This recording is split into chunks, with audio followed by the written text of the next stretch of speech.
Continuamos con John Magdaleno, politólogo. Te preguntaba sobre la forma como el gobierno ha venido comunicando sus decisiones. Me gustaría tu opinión sobre el manejo que el gobierno ha hecho de la coyuntura. Bueno, yo veo dos grandes líneas esencialmente en las comunicaciones del gobierno. La primera, el encuadramiento, digamos, dirían los comunicólogos norteamericanos, el framing, ¿no? El encuadramiento sobre la guerra económica. Es un dato que, por ejemplo, antes del DACASO, en un estudio de cobertura nacional, en este caso el IVAD de Félix Seijas, se registró que cerca de la mitad de la muestra, cosa que por cierto ocurría por primera vez en 14 años, la mitad de la muestra, el año pasado quiero decir, la mitad de la muestra responsabilizaba al gobierno por la escasez, al gobierno nacional. Y poco tiempo después vino el DACASO, ¿no? Por cierto que el DACASO, la variable que realmente altera, que realmente modifica es la aprobación de gestión del presidente Maduro. Se produce un incremento de casi 10 puntos porcentuales. No es el caso de la intención de voto, que se modifica apenas 3 punticos porcentuales a favor del chavismo. Ya había aumentado antes el DACASO incluso 6 puntos porcentuales. Realmente lo que se interviene es la imagen que hay en esa fecha sobre Maduro. Entonces esa es la primera línea que veo, el encuadramiento alrededor de la guerra económica. Es un encuadramiento que básicamente intenta, digamos, sugerirle a la opinión pública que hay otra explicación distinta a los errores de política económica del gobierno.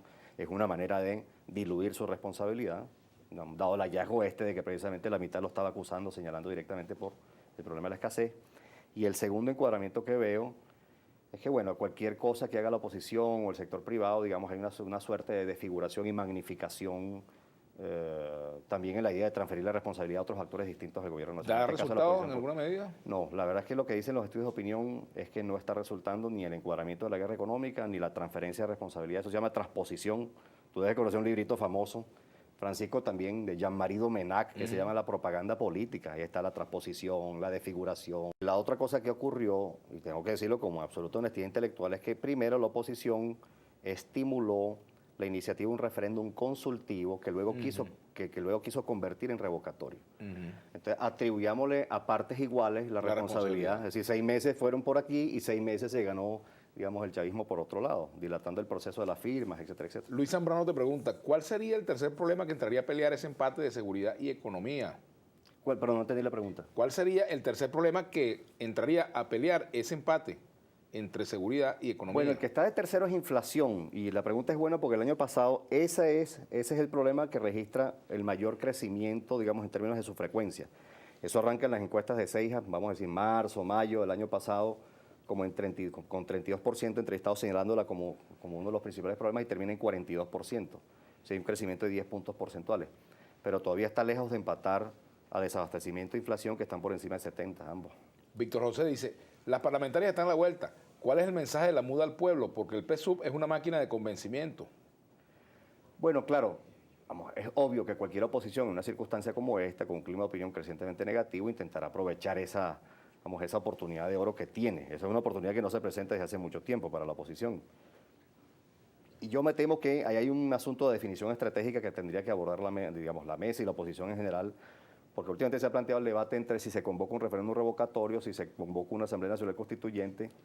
Bueno, digamos, diversas rutas, pues. Claro, pero tú examinas los requisitos de ambos dispositivos y llegas rápidamente a la conclusión de que tienes que incentivar a tu electorado y a la opinión pública para cualesquiera de esas dos vías, y que tienes que obligatoriamente pasar por una mayoría parlamentaria el año que viene.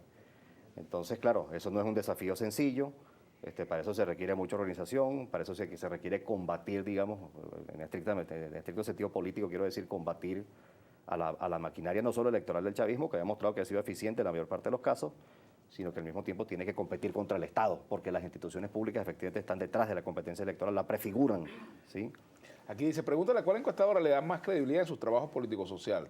Dice Rafael. Mire, de acuerdo al registro de aciertos, yo te diría que las que mayor número de aciertos tienen en la actualidad son dos. Son Data Analysis y el IVAD de Félix Seijas.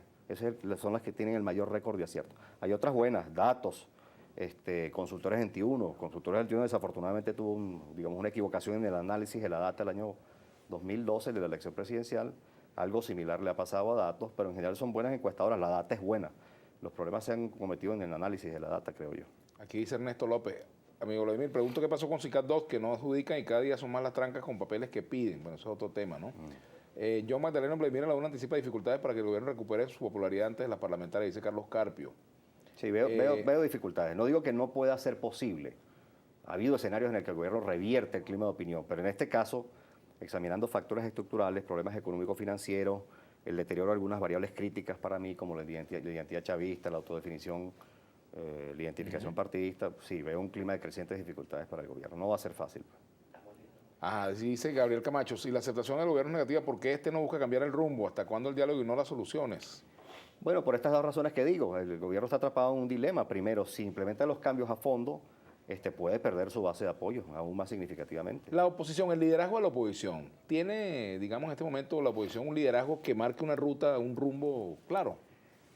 Bueno, lo que pasa es que hay varios líderes disputando la estrategia, es decir, discutiendo públicamente sobre la estrategia, la ruta que debería seguir. Y por lo tanto el liderazgo.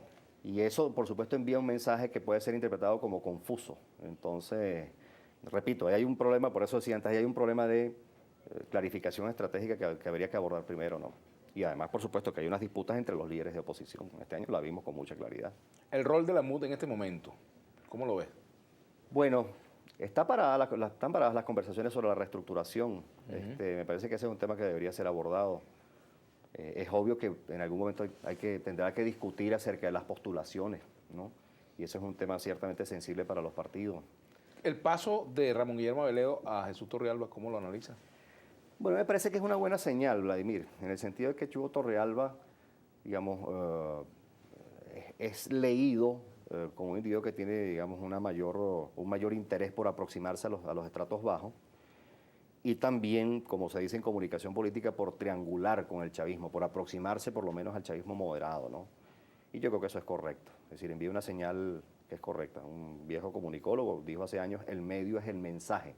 Bueno, si el medio es el mensaje, él estaría intentando comunicar en sí mismo que hay un creciente interés por parte de la oposición por comunicarse con los estratos bajos y también con el chavismo moderado. Por eso la declaración de guerra que le han hecho algunos líderes del oficialismo, cuando lo acusan duramente, lo descalifican duramente, claro, porque este individuo puede significar, digamos, traspasar una barrera simbólica que se ha creado a lo largo de los años. Finalmente, John, la disposición a votar, porque ha habido cuestionamientos al Consejo Nacional Electoral, cuestionamientos al sistema político por parte de sectores muy radicales de la oposición. Hay quienes incluso hablan de que en Venezuela no hay democracia, que hay una dictadura, que no vale la pena votar, etcétera, ¿no? ¿Cómo puede impactar eso la participación del voto opositor en las elecciones parlamentarias el año que viene? Bueno, la disposición a ir a votar en las últimas encuestas que he visto no es, digamos, halagüeña. Hay un relativo decrecimiento de la disposición a ir a votar. Eso puede responder a dos factores. Todavía estamos lejos de la elección parlamentaria y ese fenómeno suele ser más o menos normal. A medida que nos acercamos, más gente se va convenciendo de ir a votar, por supuesto, dependiendo de la calidad de la campaña de los, digamos, bloques competidores. Y en segundo lugar, sí puede tener algo que ver con la denuncia de irregularidades que se hizo en el año 2013. Entonces, eso es un tema que me parece que tiene pendiente tanto la oposición como el gobierno, ¿no? Sí, sí. Bueno, John, te agradezco mucho que nos hayas acompañado. Gracias por tu gentil invitación. Gracias, John Magdaleno. Nosotros vamos a la pausa y venimos con el alcalde del municipio de Guaycaipuro, Francisco Garcés.